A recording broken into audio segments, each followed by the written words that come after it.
Здравствуйте, уважаемые телезрители! С вами телепередача «Охота и рыбалка в Якутии» и я, ее ведущий Илья Борисов. В этом выпуске мы покажем вам охоту на трофейного якутского снежного барана Чубуку на полюсе холода в горах Аймиконии. Мы желаем вам приятного просмотра, а нам удачной охоты!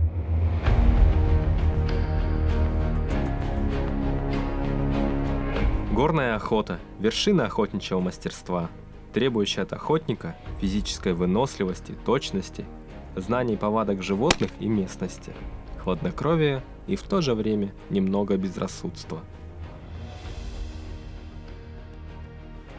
Я ни секунды не раздумывал, когда поступило приглашение поохотиться на снежного барана Чубуку в горах Аймиконского улуса от Афанасия Шишигина, председателя охотничьего клуба Уемкан. Афанасий, хотя и начинающий аутфиттер, но к делу подошел скрупулезно и ответственно. Подготовка к нашей поездке началась еще за полгода, а подготовиться действительно было к чему. Ведь охота будет проходить на полюсе холода в Аймиконском улусе, в горах хребта Сунтар-Хаята, в непосредственной близости от его самой высокой точки горы Мусхая, высота которой достигает 2959 метров над уровнем моря. Земля Аймикона известна далеко за пределами Якутии, благодаря зафиксированной самой низкой температурой, где проживает постоянное население – минус 71,2 градуса Цельсия. Хорошо, что наша поездка приходится на сентябрь, а не на зимние месяцы. Тем не менее, отрицательные температуры и снег для сентября здесь обычное явление.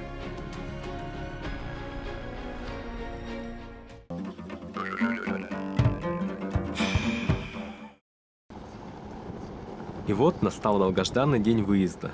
Нам необходимо преодолеть около 900 километров наземного пути по печально известной трассе Колыма или дороге на костях, возведенную трудом заключенных ГУЛАГа. По сей день она является единственным маршрутом, соединяющий восточную часть Якутии и Магаданскую область с материком. А кроме этого, нам предстоит еще преодолеть две паромные переправы через крупнейшие реки Якутии – Лену и Алдан.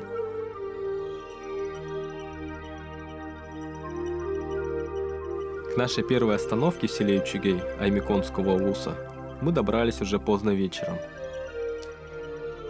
По плану мы останавливаемся на ночлег, оставляем машины и с раннего утра продолжаем наш путь уже на вездеходах.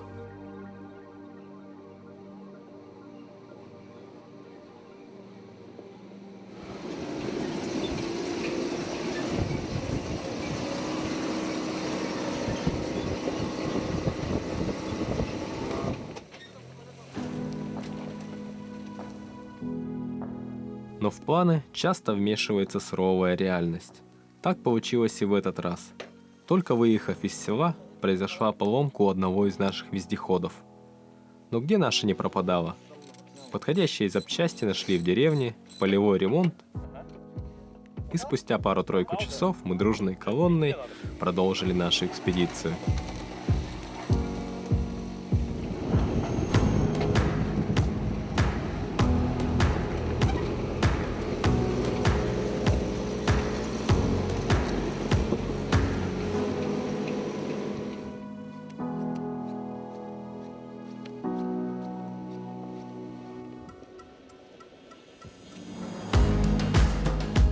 Дорога оказалась долгой и совсем непростой.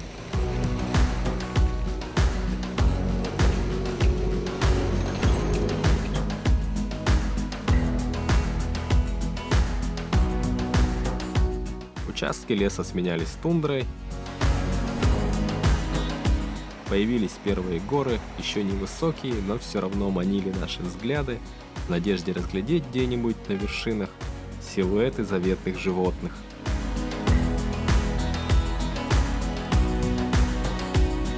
Добрались до перевалочной базы уже в кромешной темноте. При свете фар мы установили палаточный лагерь и легли спать в ожидании рассвета и манившей нас рыбалки на арктического гольца. Рыбы, которая была белым пятном в моем рыболовном послужном списке, ведь я не только ни разу не ловил ее, но и в целом имел очень смутное представление об этом виде рыб. И это стало еще одной причиной уникальности нашей поездки – возможность за один выезд совместить охоту на снежного барана и рыбалку на северных высокогорных озерах с их практически эндемичными видами рыб, тем самым объединяя заветную мечту трофейного охотника и мечту заядлого рыболова.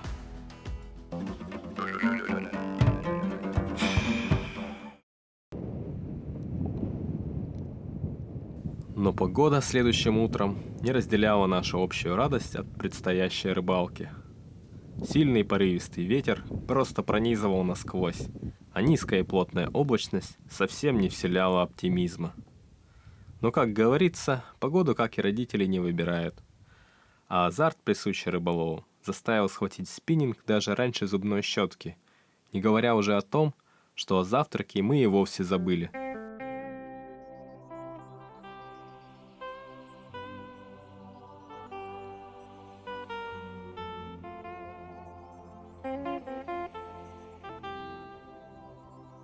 К обеду ветер стих, и первые гольцы не заставили себя ждать. Есть зубы, говорит. О, это другой. О, Голова. да. Да, здесь. Смотри. Вот горец, да?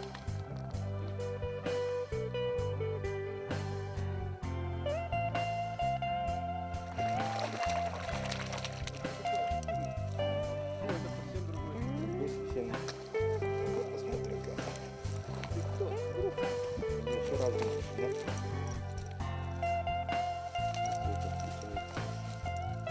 О, тут белый, Белый. те красный. Не только две.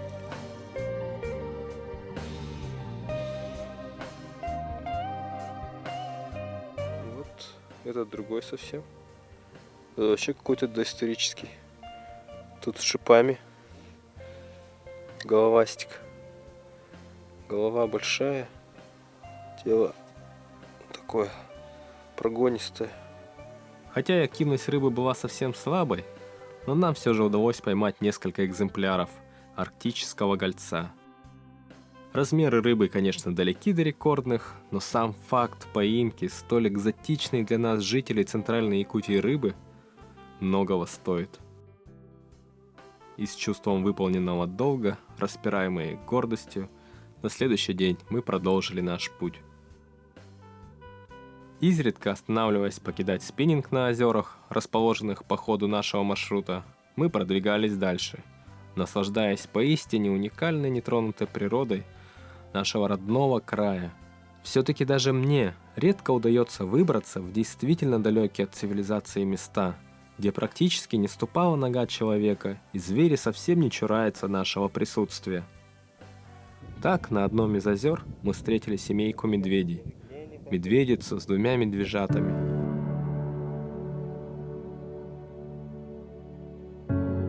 Которые долго позировали перед камерой, непринужденно объедая голубику на противоположном берегу.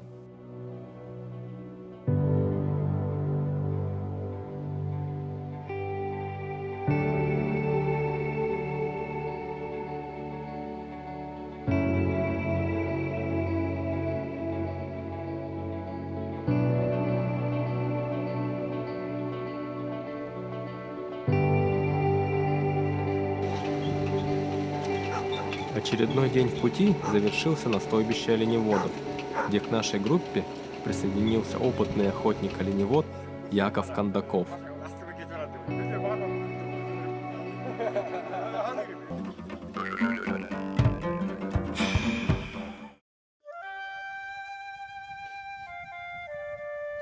Для базового лагеря Яков выбрал по-настоящему живописное место. На берегу озера, у подножия гор. Идеальная локация, чтобы задуматься о вечном и начать писать картины или даже стихи. Величественные горы, покрытые белыми шапками, кристально чистый воздух, который хочется вдыхать полной грудью, голубая гладь озера, эти нехитрые составляющие, которые приносят умиротворение и заставляют забыть о городской суете, проблемах и невзгодах. Кажется, нельзя переоценить красоту и уникальность нашей природы.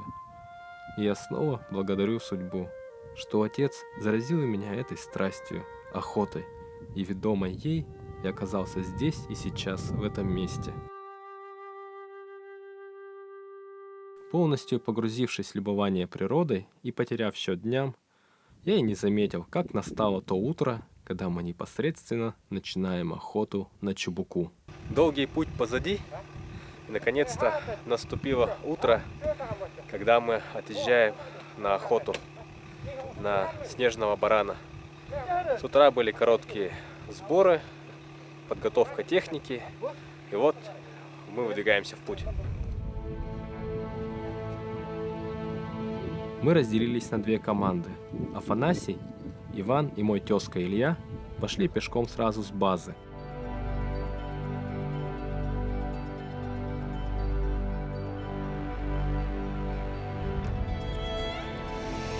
А мы с оператором и проводником Яковом выдвинулись на квадроциклах в другом направлении.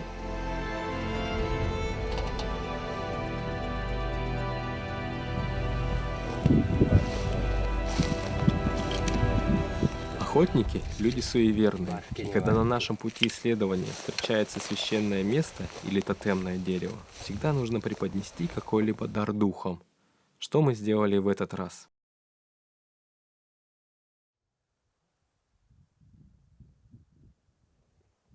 Отъехав всего пару километров от лагеря, наш проводник Яков остановился осмотреть горы. И буквально сразу же он замечает двух баранов, поднимающихся по гребню горы.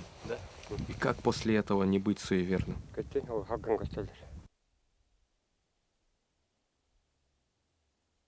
Сейчас там два трофейных стоят, мы за ними идем.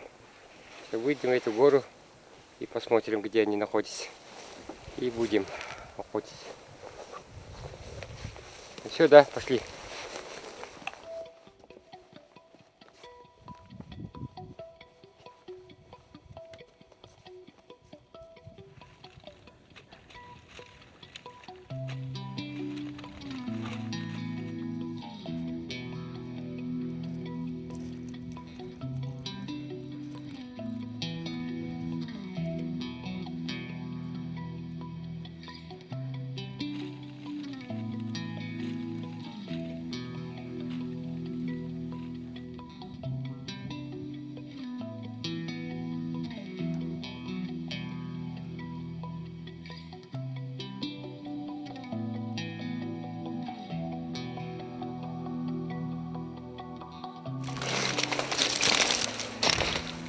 В этих ручьях, вон там, чубуку, говорится, постоянно много.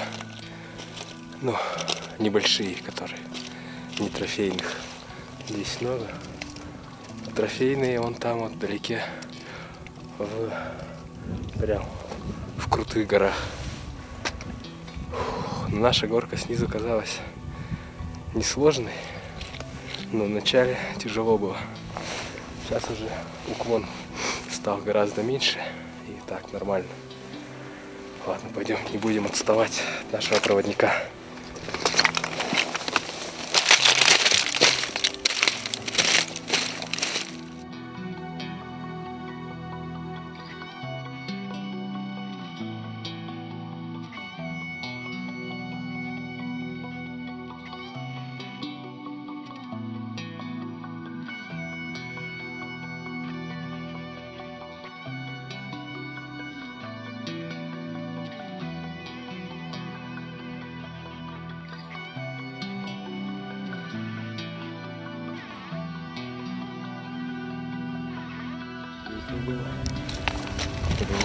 Поднялись мы наверх, посмотрели, оказались самки. Конечно, по самкам стрелять не стали. Задача у нас другая стоит: найти трофейного барана. Поэтому продолжаем подъем. Поднимемся туда, пойдем и на ту сторону посмотрим. 1899 метров. 1300, почти 600 метров поднялись. 540, что ли, получается. поднимется, а еще больше поднимать. Тут уже немного, метров 20 осталось. Оператор так и не смог поймать в объектив этих самок. Ведь если баран лежит неподвижно, то разглядеть его даже на заснеженном склоне задача не из простых. Тут нужен подготовленный взгляд опытного охотника. Несмотря на то, что на душе появился горьковатый вкус досады, унывать нам еще рано. Впереди много необследованных гор и времени предостаточно. Так что движемся вперед.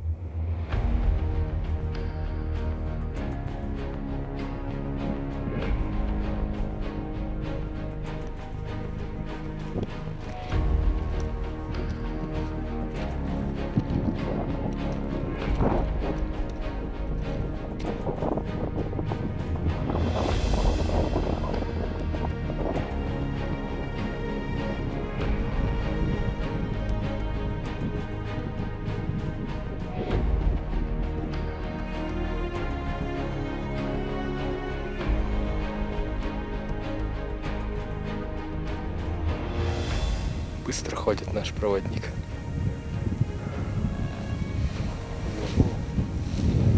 Почти добрался до того пика. Ладно, не будем отставать.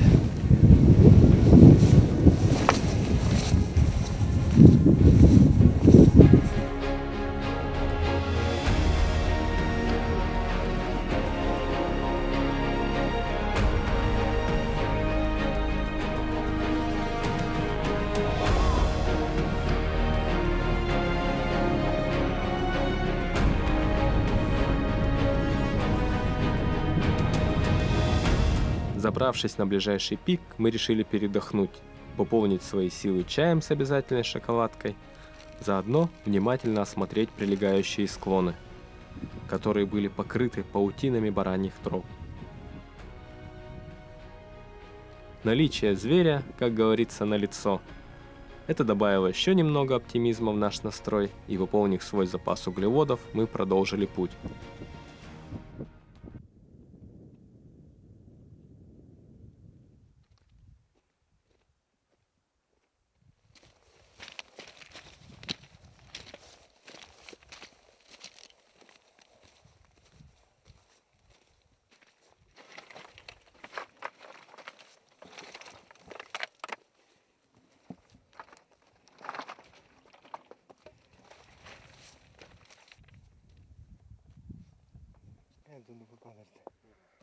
Вскоре мы замечаем нашу вторую группу на противоположном склоне.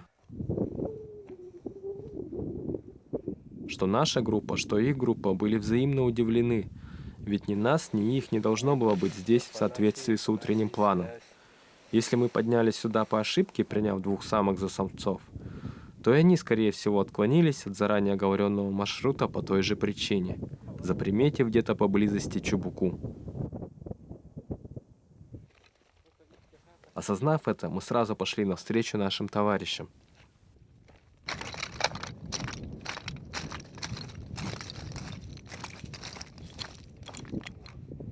Наши догадки оправдались. Афанасий и его бригада увидели 4 чебуку, 2 из которых имели трофейные качества.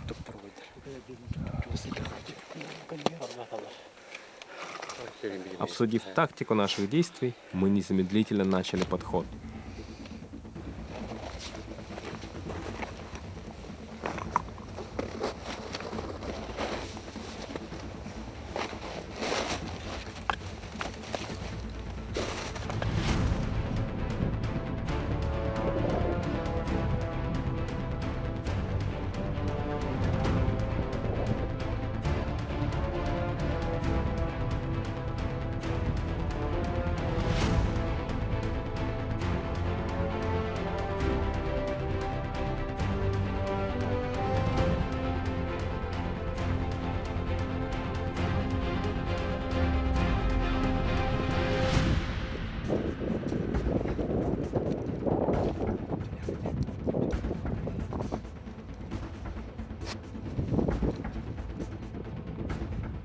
Расстояние до баранов 183 метра. Это расстояние прямого выстрела для меня. Снижение пули компенсирует отрицательный угол. Ветер умеренный, никаких поправок.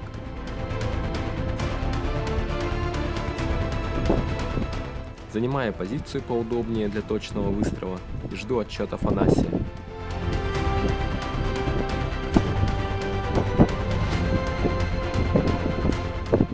Время замедляется, пульс сердца учащается адреналином, выбрасываемым в кровь. И...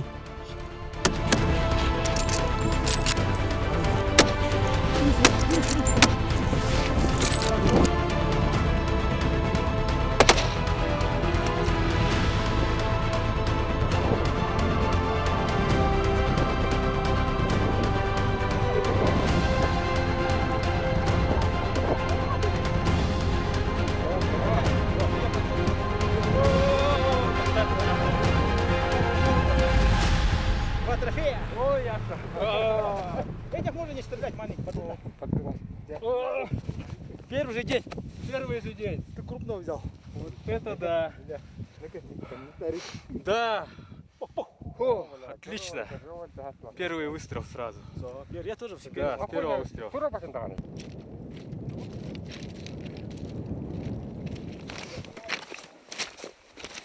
Идем, да? Да, идем за трофеями.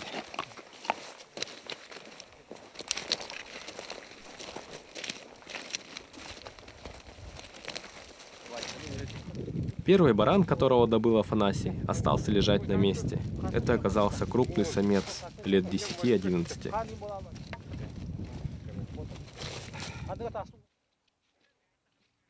Меня же Байнай порадовал действительно трофейным экземпляром, 11 лет.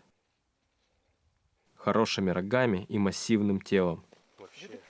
Очень крупный баран, общим весом далеко за 100 килограмм.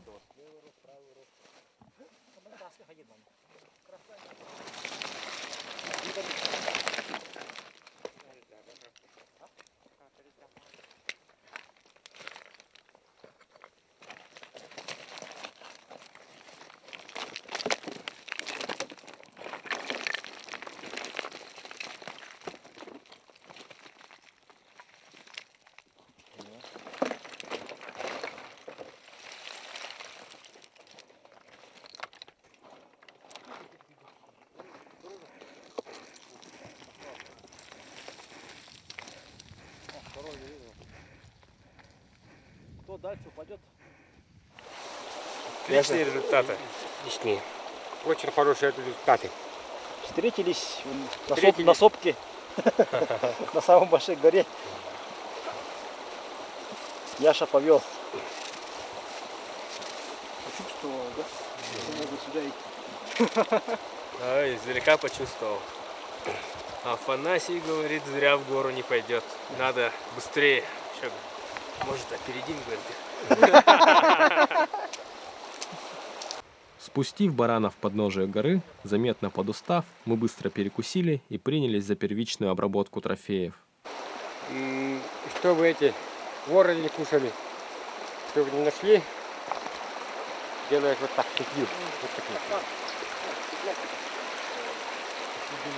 Вот так идет. Вот так идет. И петельки поделали. Потому что Годами отработанные навыки овенов позволили очень быстро освежевать 2 баранов. Надо отметить, что все органы идут в дело, практически ничего не остается.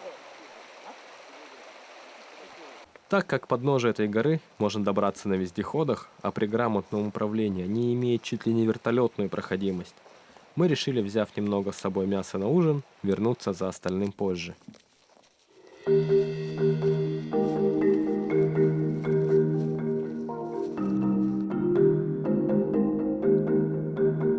Свежие баранины.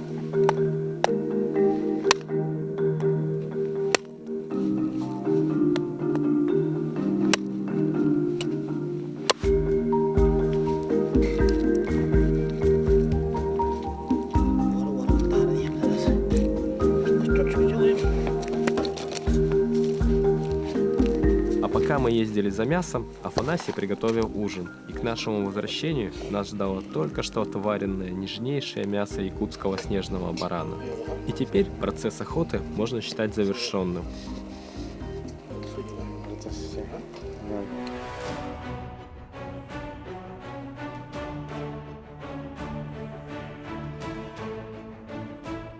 Багинай в этот раз был к нам благосклонен, позволив добыть отличного трофея. Аймиконская земля порадовала нас нетронутой природой, захватывающими дух пейзажами, неприступными горами, а главное, действительно трофейным экземпляром якутского снежного барана Чубуку. А на этом наша передача подходит к концу. Мы прощаемся с вами и до новых встреч!